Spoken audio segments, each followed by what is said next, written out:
This channel does not promote any violent, harmful, or illegal activities. All content provided by this channel is meant for an educational purpose only. Top quality और consistent performance के लिए सिर्फ silver pump नाम याद रखना। এপারে jail খেটেছিলেন সেই jail খাটা বাংলাদেশি নিউটন দাসকে ছাড়াতে গিয়েছিলেন সুন্দরবনের তৃণমূল নেতা।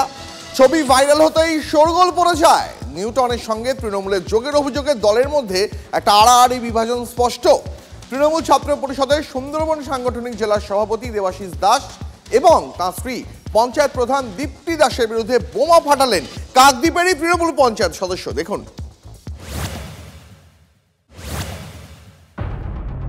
বাংলাদেশের ছাত্রনেতা কোটা আন্দোলনের মুখ নিউটন দাস কাকদ্বীপের ভোটার।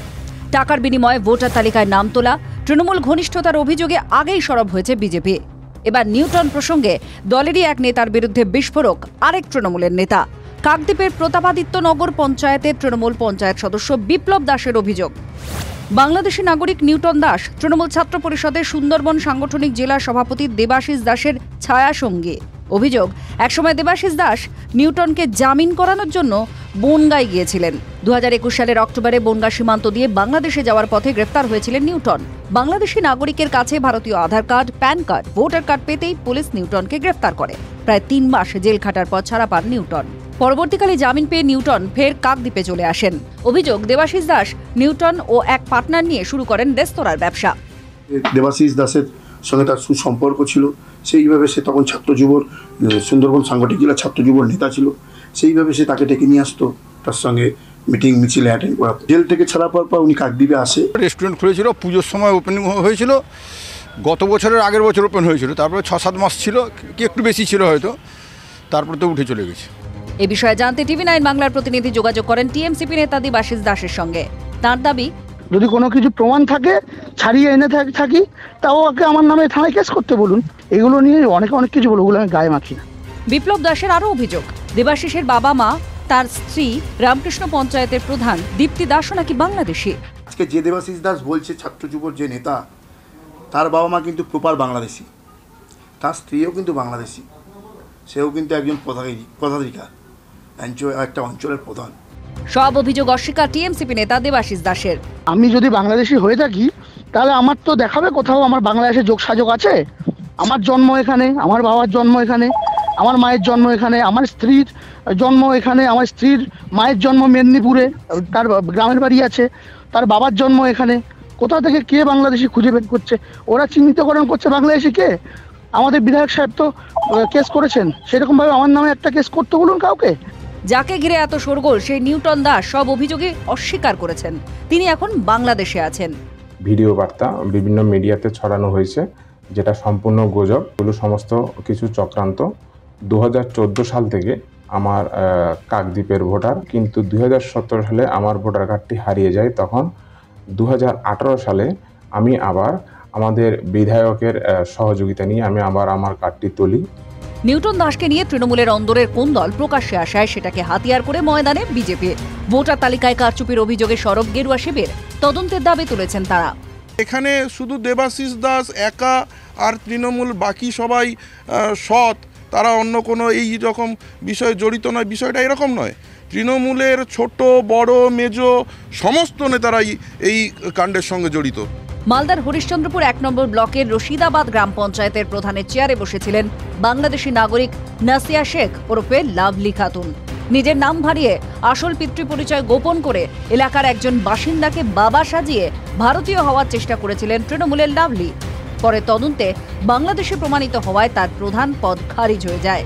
এবার শ্রী রামকৃষ্ণ পঞ্চায়েতের প্রধানের বিরুদ্ধে বাংলাদেশি নাগরিক হওয়ার অভিযোগ তোলেন শাসক দলেরই এক নেতা। স্বাভাবিকভাবেই নিউটন বিতর্কে প্রশ্ন উঠে গেল, তাহলে কি তৃণমূলে আরও একজন লাভলি খাতুন আছেন? শুভেন্দু হালদারের রিপোর্ট, TV9 বাংলা।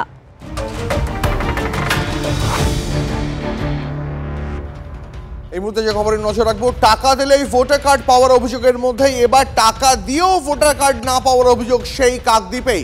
এক্ষেত্রেও নাম জড়ালো তৃণমূল কংগ্রেসেরই। 35 বছর আগে বাংলাদেশ থেকে এসেও মেলেনি এদেশের ভোটার কার্ড।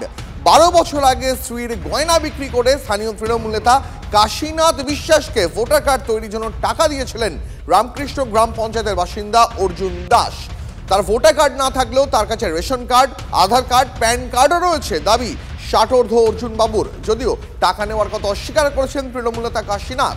টাকার বিনিময়ে ভোটার তালিকায় বাংলাদেশিদের নাম তোলার নেপথ্যে তৃণমূলের বড় মাথাদের যোগ রয়েছে, অভিযোগ বিজেপির। কাকদ্বীপে ভোটার তালিকায় কারচুপি কাণ্ডে একের পর উঠে আসছে চাঞ্চল্যকর তথ্য। আমি এই মুহূর্তে রয়েছি কাকদ্বীপের গঙ্গাধরপুর গ্রামে।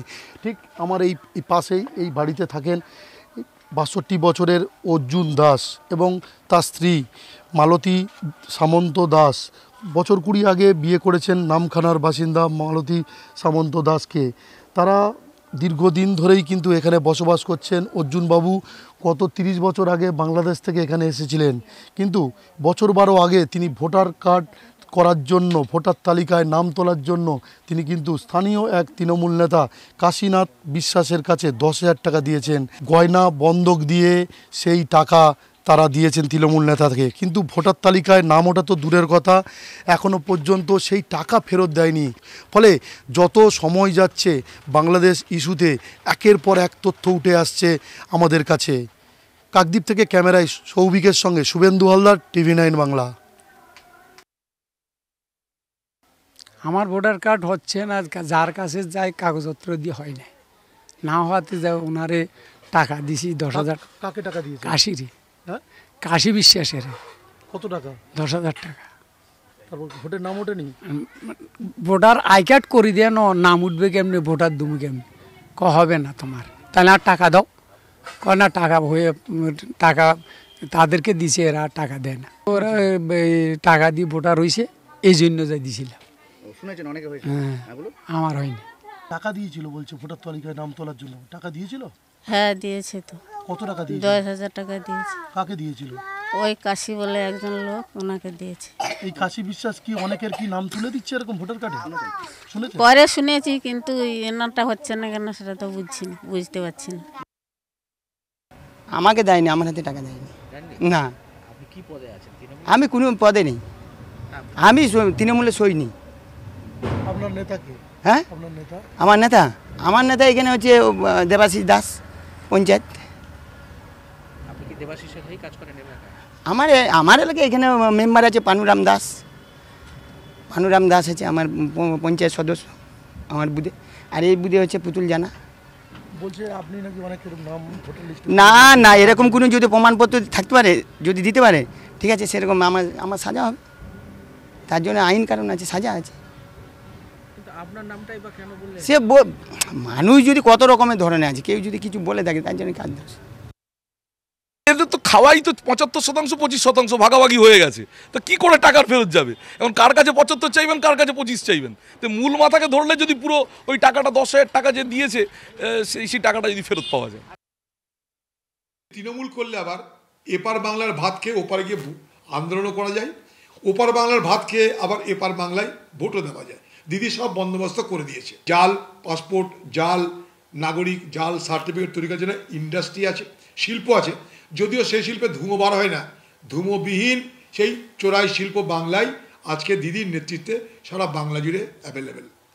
দিদি কিছু দেখ আর না দেখ, বাংলার মানুষকে অন্তত চোরাই পথে তোমার যা প্রয়োজন তা অর্জন করবার, ঘুষ দিয়ে তোমার অধিকার অর্জন করবার সমস্ত ব্যবস্থা পাকা করে দিয়েছে।